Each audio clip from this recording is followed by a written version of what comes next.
Aleluia. Eu cumprimento os irmãos com a paz do Senhor, amém?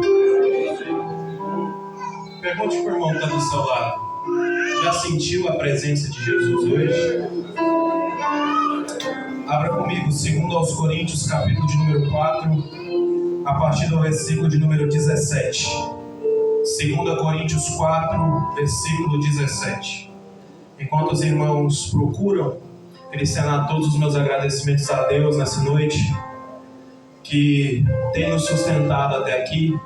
Agradecer também ao nosso querido irmão Paulo pelo convite, que Deus abençoe. Cumprimentando o Senhor, cumprimento toda a equipe de varões, que Deus continue abençoando os senhores. E um agradecimento especial para minha família que está aqui hoje me prestigiando. Deus abençoe a vida de vocês. Só Deus sabe que se não fosse vocês, eu não estaria aqui nessa noite. Sempre me sustentaram, sempre foram o baluarte do meu ministério. Que Deus abençoe. 2 Coríntios, capítulo de número 4, versículo de número 17, diz assim: porque a nossa leve e momentânea tribulação produz para nós um peso, diga comigo, peso eterno de glória muito excelente. Pode tomar o seu assento em nome de Jesus.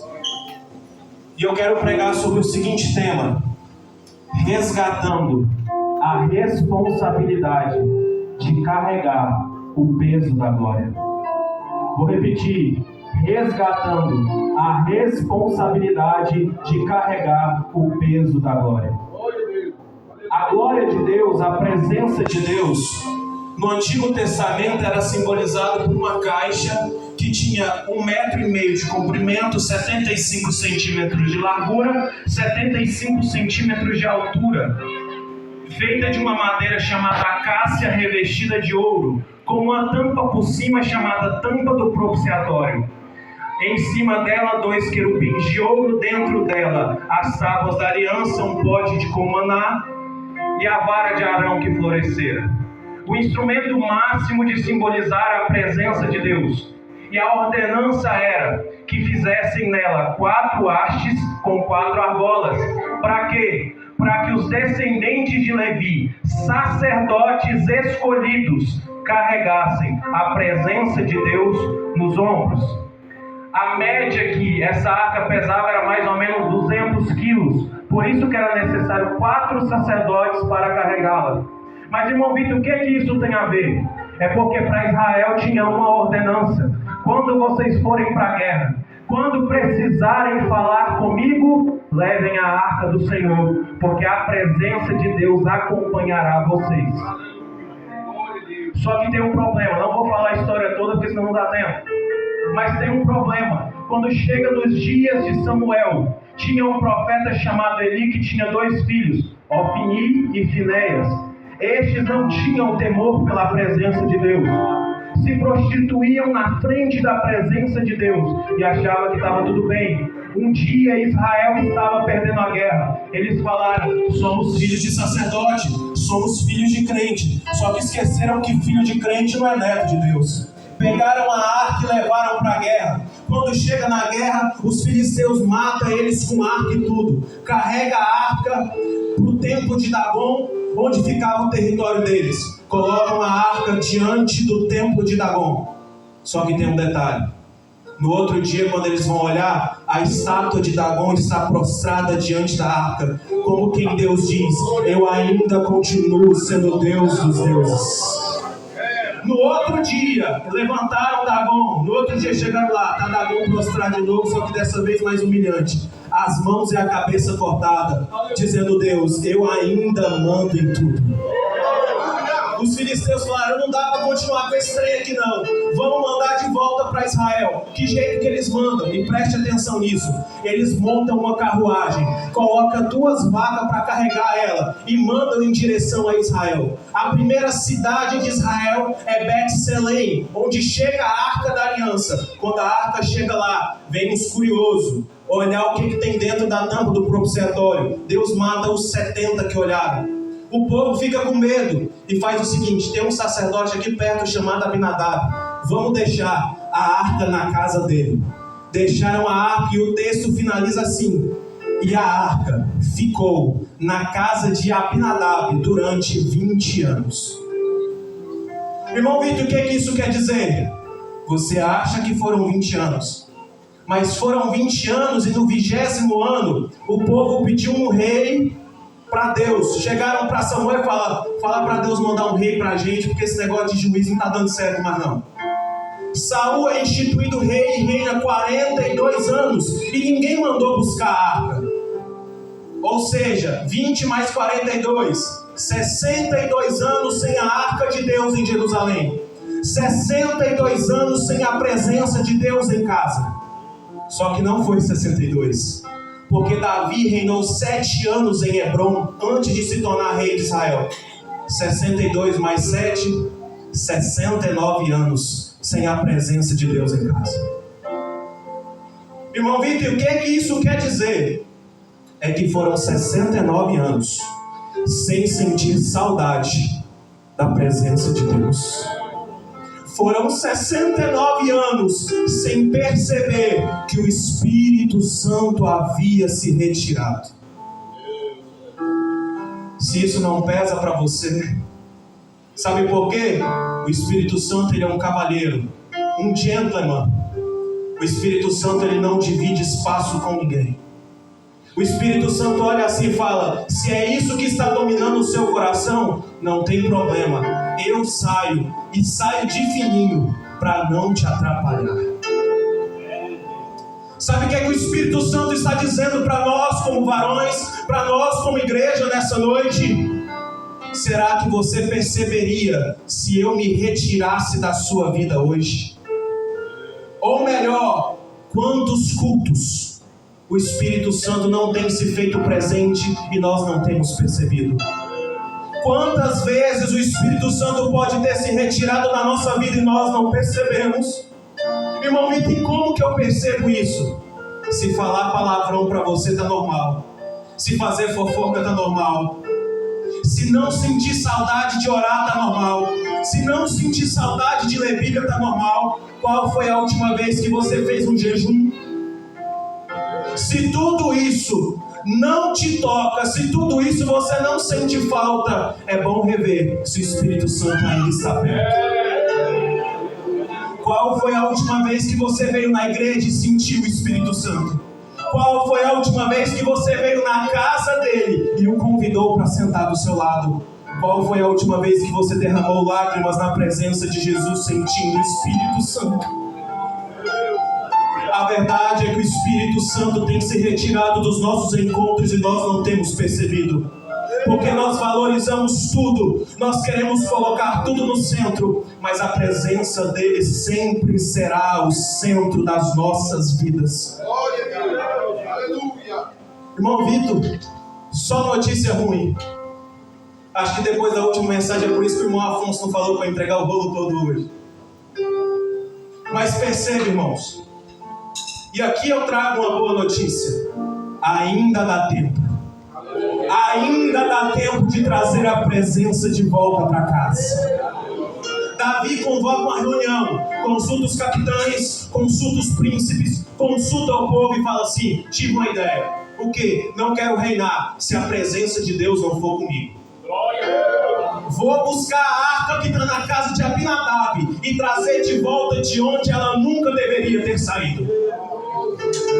Davi então ele tem uma ideia e fala assim: quer saber? Vou fazer uma carruagem, mas não vai ser uma carruagem qualquer, vai ser uma carruagem de ouro, porque a arca merece.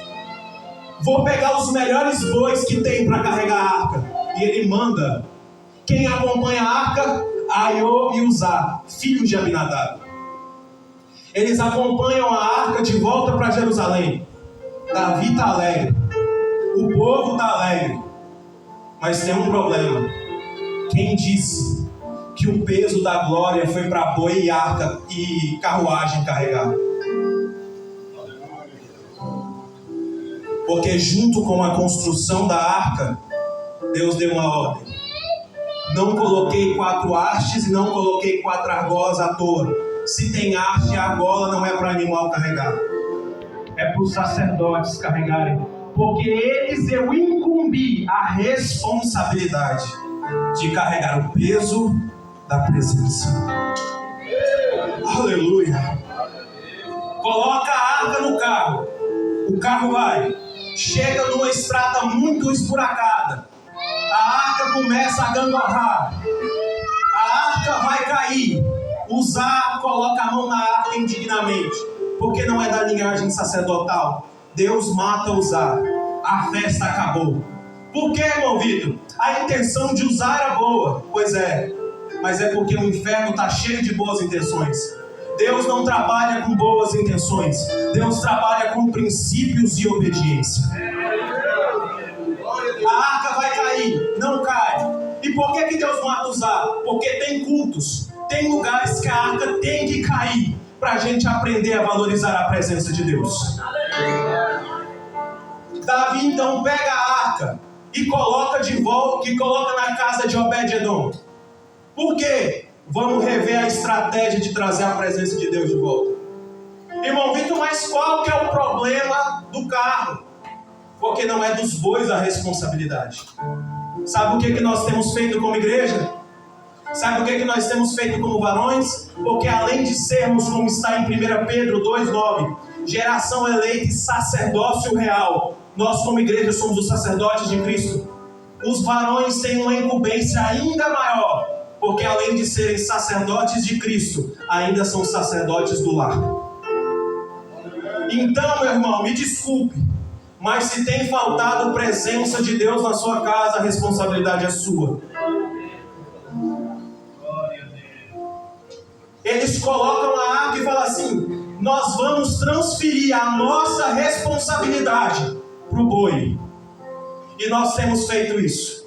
Nós queremos a glória, mas não queremos a responsabilidade de carregar o peso da glória. Meu Deus. Por que, irmão Vitor?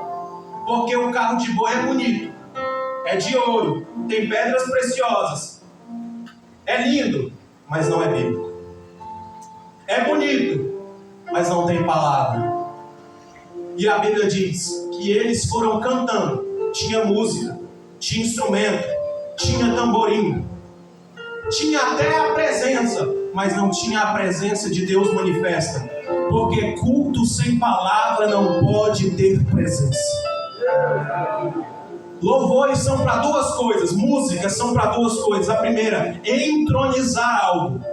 Toda vez que você canta algo no mundo espiritual, você está mandando um recado dizendo: eu entronizo, eu coloco isso no centro da minha vida.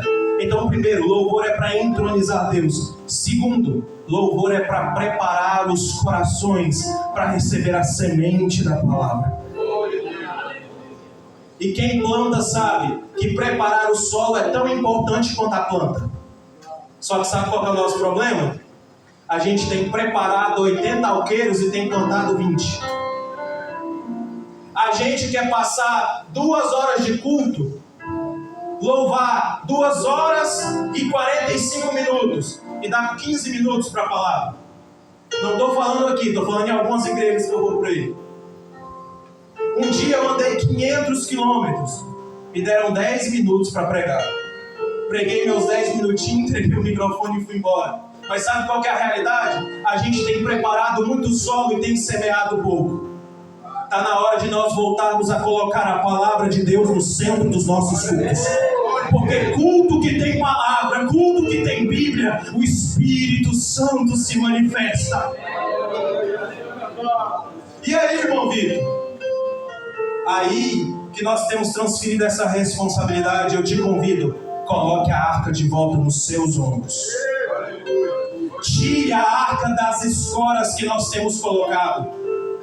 A gente fala assim: não, meu pai carrega a arca para mim, minha mãe carrega a arca para mim, fulano carrega a arca para mim. E Deus tem dito para alguém aqui nessa noite: a arca eu te chamei para você carregá-la. A glória que eu quero te dar é para você carregar. A presença que eu tenho na sua vida é para você carregar. Onde nós temos colocado o peso, a responsabilidade do nosso chamado. Porque às vezes alguém duvida e fala assim: como é que eu sei, irmão Vitor, que eu fui chamado? Muito simples. Você sente o peso da responsabilidade? Você disse assim alguma vez: não quero não, não quero ser consagrado, não quero cargo, não quero cantar, não quero pregar. Aí Deus olha assim e falou que não quer, está chamado. Falou que não vai, está escolhido. Porque só quem fala não reconhece o peso da responsabilidade que eu te dei. A verdade é que nós queremos transferir esse peso, essa responsabilidade, sendo que é minha e sua. E é por isso que eu coloquei esse tema, que nós possamos neste culto resgatar a nossa responsabilidade de carregar a presença de Deus. Que por onde quer que formos, a presença de Deus seja notória nos nossos ombros. E aí, irmão Vitor? A arca vai para a casa de Obed-Edom. E a Bíblia diz que a arca fica na casa de Obed-Edom 3 meses. E a Bíblia diz assim: e tudo que Obed-Edom fazia prosperava, vírgula, por amor à arca de Deus. Seus irmãos estão ligados na introdução da mensagem. Quanto tempo a arca ficou na casa de Abinadab? 69 anos. Uzá não desfrutou da bênção da presença de Deus. Abinadab não desfrutou. Por quê, irmão Vitor? Porque o segredo não é em a presença de Deus estar, mas é no amor que eu sinto pela presença de Deus estar comigo. Sabe por que tem gente que vem no culto, tem um irmão do lado falando em língua estranha, tem outro chorando e você está assim dizendo: e comigo? É porque às vezes estes estão tendo mais amor pela presença do que você. Se você não sente vontade ao sair por essa porta e falar assim, porque língua estranha e chorar não é evidência de Espírito Santo, não. Pode ser, mas não sempre. Sabe qual é a maior evidência que o Espírito Santo ministrou no seu coração? É quando você sai por aquela porta dizendo assim: eu preciso melhorar. Eu preciso ser um crente melhor. Eu preciso orar mais. Eu preciso de mais Bíblia. Eu preciso jejuar mais. Está me faltando essa presença, está me faltando esse amor. Porque quando nós amamos a presença, o Espírito Santo se move ao nosso favor. E aí a empresa que estava dando errado, o Espírito Santo falou: está me amando tanto que eu vou colocar minha mão. A dificuldade estava muita, mas o Espírito Santo fala: está me amando tanto que eu vou colocar minha mão. Os médicos já desenganaram. Os médicos falaram que não tem mais solução. Aí vem o Espírito Santo e fala: mas está me amando tanto que eu vou colocar a minha mão. Será que ainda tem alguém aqui que sente amor pela presença de Deus? Davi agora vai fazer o certo.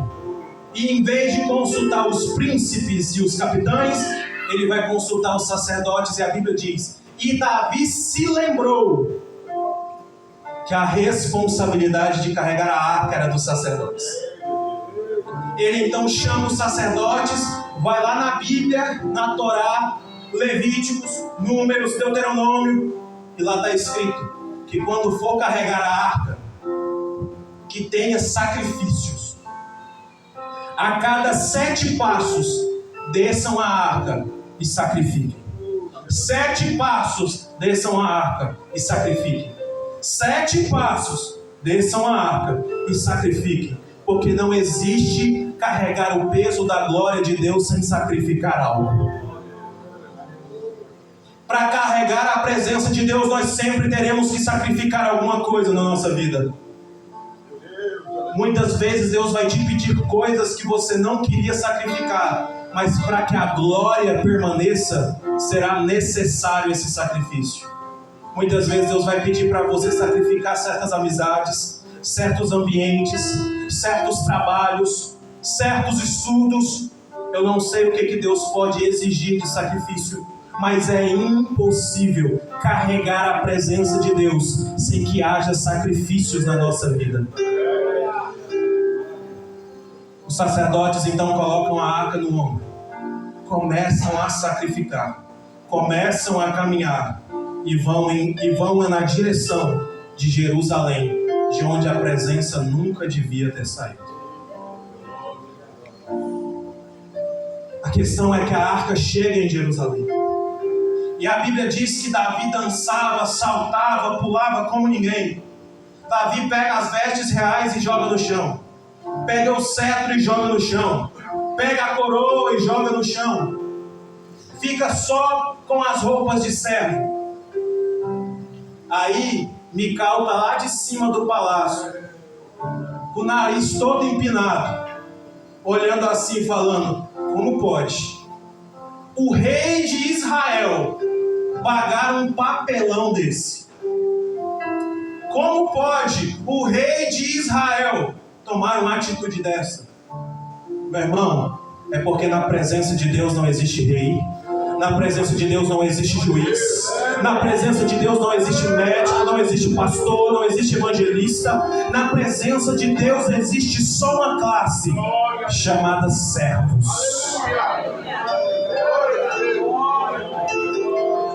E Davi entendeu isso e falou: na presença de Deus eu não sou rei não, eu sou servo também.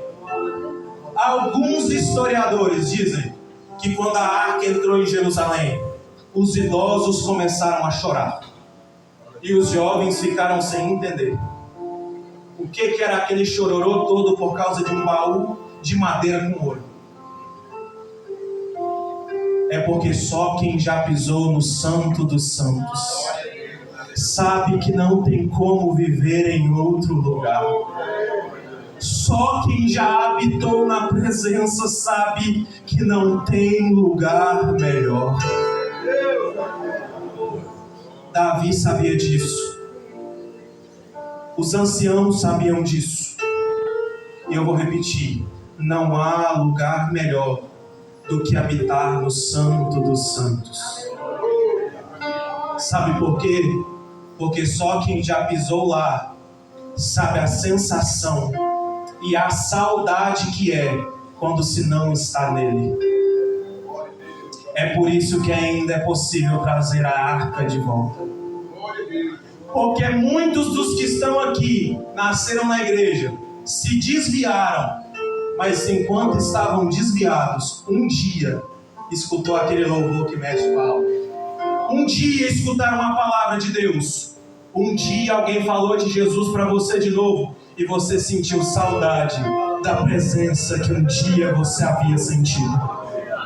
Muitos não transparecem, mas tem muita gente aí fora que está desviada. Muita gente aí fora que está afastada dos caminhos do Senhor. Não admitem, mas quando ouvem a palavra, quando escutam o louvor, o coração mexe de saudade. Se você já foi crente, desviou e hoje está aqui nessa noite como obreiro, obreira ou como um servo do Senhor, você sabe do que eu estou falando. Só quem esteve fora sente a saudade que é estar dentro da presença de novo. E é isso que eu te convido a ter saudade da presença de Deus. A ter saudade quando você vinha para a igreja e chorava na presença de Deus. A ter saudade quando você tirava longos períodos de oração. A ter saudade quando você se debruçava na palavra e não cansava de comer do alimento que Deus nos deixou. Quando você jejuava e parece que a fome não batia, porque a carne estava sendo morta e o espírito estava tão vivo.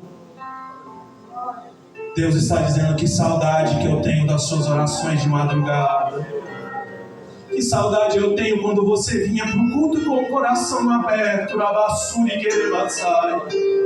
Que saudade eu tenho quando o seu único objetivo era me sentir na minha casa. Que saudade da minha presença te tocar nessa noite. Só que sabe qual é o maior problema? E aqui eu encaminho para encerrar. O maior problema não é estar como Sansão, que o Espírito Santo se retirou dele e ele não percebeu. O maior problema é estar como Mical, que a presença de Deus chegou no culto e ela não percebeu. Porque nós temos feito igual os discípulos de Emaús. Jesus aparece no meio deles, anda com eles, conversa com eles, prega para eles, parte o pão com eles, e a Bíblia diz: e eles não reconheceram que era Jesus. Pior do que não sentir quando o Espírito Santo sai, é não sentir quando ele se apresenta. Pior do que o Espírito Santo se retirar e você não perceber, é ele se apresentar na sua vida de novo, dizendo: ei, eis que estou na porta batendo, e você falar assim: não estou nem escutando. Não se esqueça de prestar atenção quando o Espírito Santo chegar na casa. Quando a presença de Deus voltar, preste atenção para que ela não passe despercebido. Jesus está batendo em corações de novo nessa noite, dizendo: eu quero voltar para a sua vida. Eu quero voltar de onde eu nunca devia ter saído. Estou me apresentando na sua vida hoje de novo. Não deixe a oportunidade passar. Eu tinha um pastor que ele falava assim: Jesus é lindo e cheiroso. Se Jesus se apresentar para você nessa noite, agarra Jesus e fala: não sai de perto de mim. Eu quero sentir esse perfume todos os dias da minha vida. Porque só quem tem saudade da presença, só quem reconhece quando a presença chega, faz igual Davi no Salmo 51, quando cai em pecado com Betseba: Senhor, tira o trono, tira a coroa, tira o reino, tira tudo, mas não afaste de mim o teu Espírito Santo. Tem coragem de dizer: Senhor, pode tirar o que tiver que tirar, tira tudo, mas não tira a tua presença. Jesus está se apresentando para alguém aqui nessa noite. Se coloque de pé em nome de Jesus. Irmão Vitor, qual que é